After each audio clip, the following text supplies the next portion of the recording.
আসসালামু আলাইকুম। আশা করি সবাই ভালো আছেন। পরোটা রেসিপি নিয়ে চলে আসছি।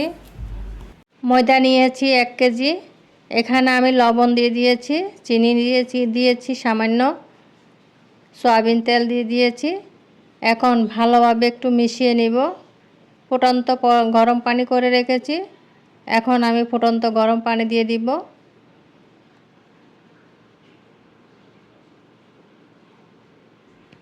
পরিমাণ মতো পানি দিয়ে দিয়েছি। একটা কাঠি দিয়ে ভালোভাবে মিশিয়ে নিচ্ছি, যেহেতু গরম হাত দেওয়া যাবে না।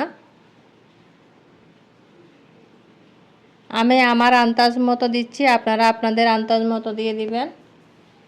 অল্প অল্প করে পানি দিবেন, তাহলে সমস্যা হবে না। এক নাগাড়ে বেশি পানি দিয়ে ফেললে আবার নরম হয়ে যেতে পারে। ব্যাটারটা যেহেতু গরম, হাত দেওয়া যাবে না। যে কোনো কিছু দিয়ে আপনারা আগে এভাবে করে নেবেন একটু।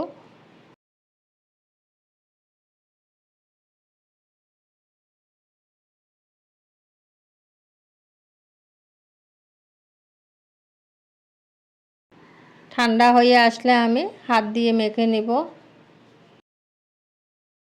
হালকা গরম থাকতেই কাজটা করে নেবেন, ঠান্ডা করে করবেন না।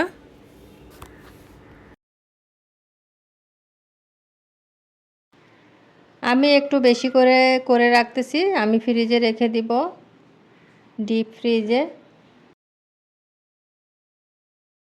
যখন এই পরোটা বানাই, রুটি বানাই, আমি একটু বেশি করে করে রেখে দিই।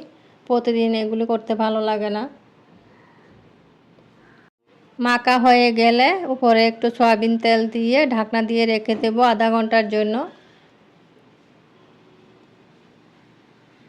আধা ঘন্টা পরে আমি আবারও হাত দিয়ে এটা মেখে নিচ্ছি। সফট করে নিতে হবে একটু, তাইলে পরোটা ভালো হবে। যত মাখামাখি করা যায় ততই পরোটা সুন্দর হবে। ভিডিওটি ভালো লাগলে অবশ্যই সাবস্ক্রাইব করে দিবেন, পাশে থাকা বেল আইকনটি অন করবেন, তাহলে আমার পরবর্তী ভিডিও পেতে আপনাদের সুবিধা হবে।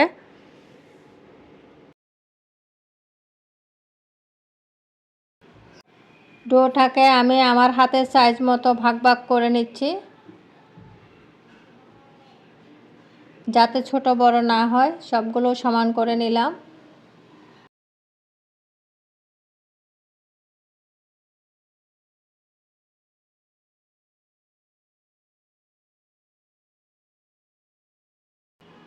এগুলো আমি একটু সরিয়ে নিচ্ছি, যেহেতু আমি এখানে পরোটা বানাবো। এখন ঝটপট করে রুটি বানিয়ে নিচ্ছি। দেখতে যত সহজ মনে হচ্ছে, আসলে তত সহজ না।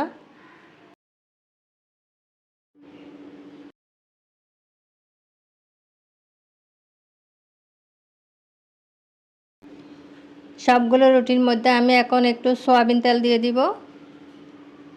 ব্রাশ দিয়ে একটু ব্রাশ করে নিচ্ছি, গুঁড়ি ছিটিয়ে দিয়েছি। এখন ভাঁজ করে নিচ্ছি।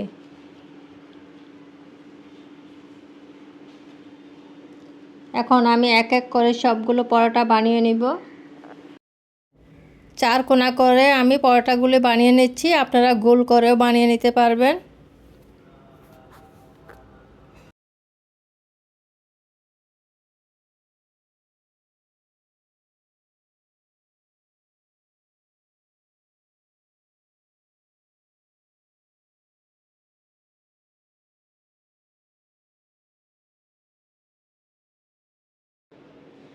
ঠিক এভাবে আমি সবগুলো পরোটা বানিয়ে নিব।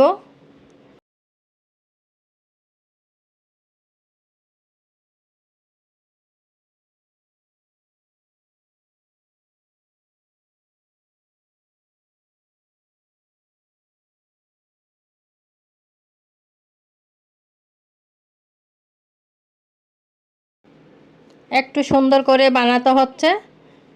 পরোটা একটু সুন্দর না হলে আবার খেতে ইচ্ছে করে না। রুটিও সুন্দর করে বানিয়ে নিতে হয়, না হয় খেতে ইচ্ছে করে না।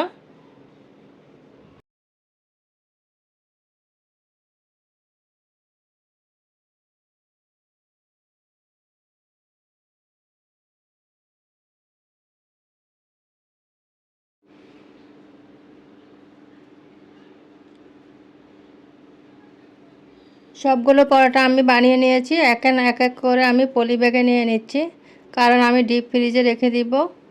ভিডিওটি সহজভাবে আপনাদের মাঝে তুলে ধরেছি। ভিডিওটি ভালো লাগলে অবশ্যই লাইক দিবেন। সবাই ভালো থাকবেন। আল্লাহ হাফেজ। আসসালামু আলাইকুম।